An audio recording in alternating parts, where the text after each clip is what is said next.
What's going on, guys, and welcome back to the Creative Thinking Techniques Tools of Leonardo Da Vinci series.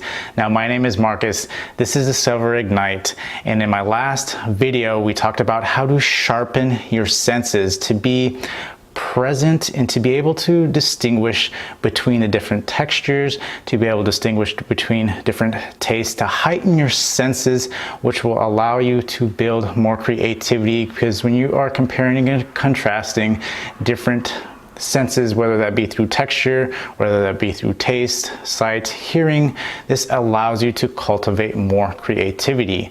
Now, today we're actually talking about how to embrace uncertainty, and this will be our next step in this Leonardo da Vinci tools and techniques to cultivate creativity.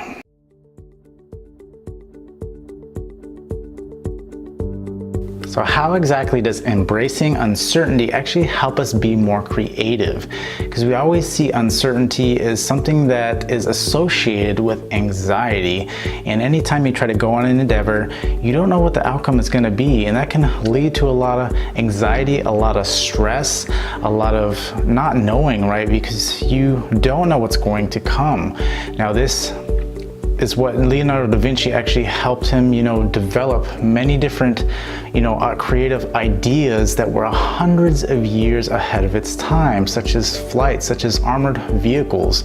You have to embrace it, because when you embrace uncertainty, that's where the possibilities come from. If you don't embrace uncertainty, there is no possibilities of anything actually coming, right? Because you are too worried about the what if and the, well, what if it fails and then I'm left with nothing, right? You get all these negative thoughts in your head that stop you from being creative. So to be able to be more creative, we need to actually be confident in what we are doing, right? And to understand that you're going to go on this endeavor. Yeah, you don't know what's going to happen at the end of it, but you do know that some solution will come to mind, right? You have to believe that some solution, yes, will come to fruition, right? That it will happen, and you have to believe that.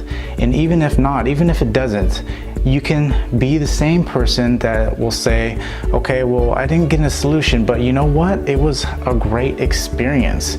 And so trying to actually, cultivate creativity through this process is to allow yourself to eliminate the negative thoughts, allow yourself to actually be able to, look forward and feel like you are free-willed to do as you please, right? That the path you're going down is the correct path, that you believe that it is the correct path, and you will find a solution.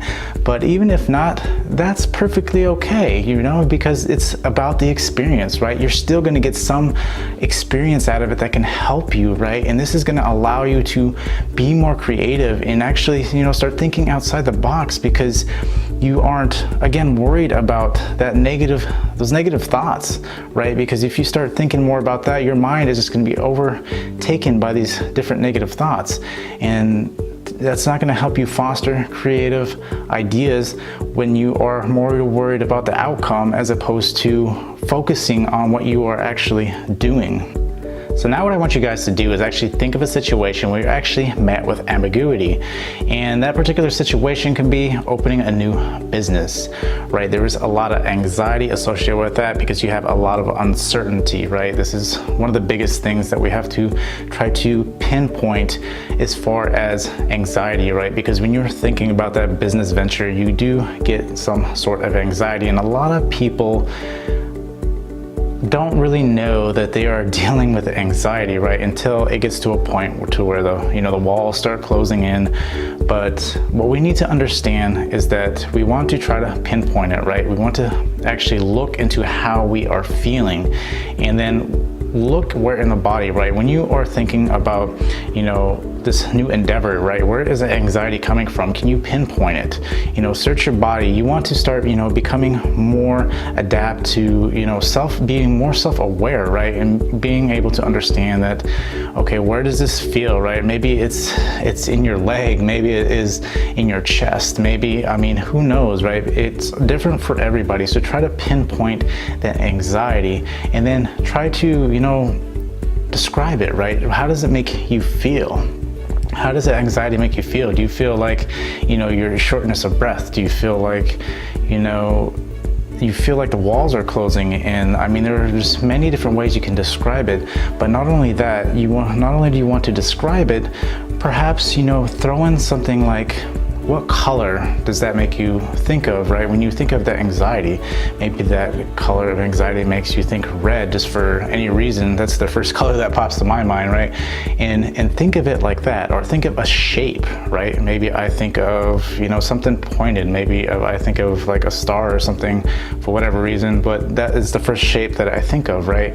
And you want to try to cultivate these different feelings, right? All these different senses, this different imagery, and associate it with that anxiety, right? And you'll notice that the more you do this, the more connections you're building, right, in your brain. You're helping, you know, the right and left hemispheres, you know, navigate new paths, right, new neural networks by doing this, because you are pushing yourself to think outside the box, to become more of a critical thinker, right? And not just see things logically or see things 100% creative, right? But if you could mix the two, what you want to try to do is blend the two together, right? The more you can blend the left and the right, you know, the more creative you can get. And if you can, you know, come at that uncertainty with knowing that, hey, it doesn't matter that, you know, I'm not worried about the what if anymore, because now I know that if I just embrace it, if I, you know that no matter what the situation is, it's going to be a positive one, because either one, I'm going to come up with a solution, or two, it's going to be a fantastic experience. And then once that's eliminated, then you can start, you know, going after the anxiety you're feeling from, you know, embracing the uncertainty, and then pinpoint it, and then start, you know, associating feelings and ideas and colors and, you know, shapes with it. And this will help you, you know, start building creativity. It will help you, you know, start thinking outside the box. And it does take some time, right? But as long as we're consistent with it, and as long as we know that if we can, you know, sometimes it helps to just get it out of your head too, right? And write it down, write all this stuff down, write down how you feel, write down the colors, the shapes, write all this stuff down. You'll find that helps a lot too, because a lot of times, you know, we keep this information in our head and it doesn't technically help us a lot, where if we can actually write it down, we can, you know, help hone in and actually, you know, gather those ideas on paper, and it will help us think out the process, right? As opposed to trying to, you know, think through it in our head, because a lot of times, you know, different thoughts will pop in there. And so what we want to try to do is, if we could put it down on paper, that would help us tremendously by looking at it on paper and help us guide us to, you know, try to create that creative side, trying to be a more creative person. So if you like this video, smash that like button, and remember to subscribe, because there are still more tools from Leonardo Da Vinci that we want to use to help us cultivate our creative side. So until next time, I will see you guys later.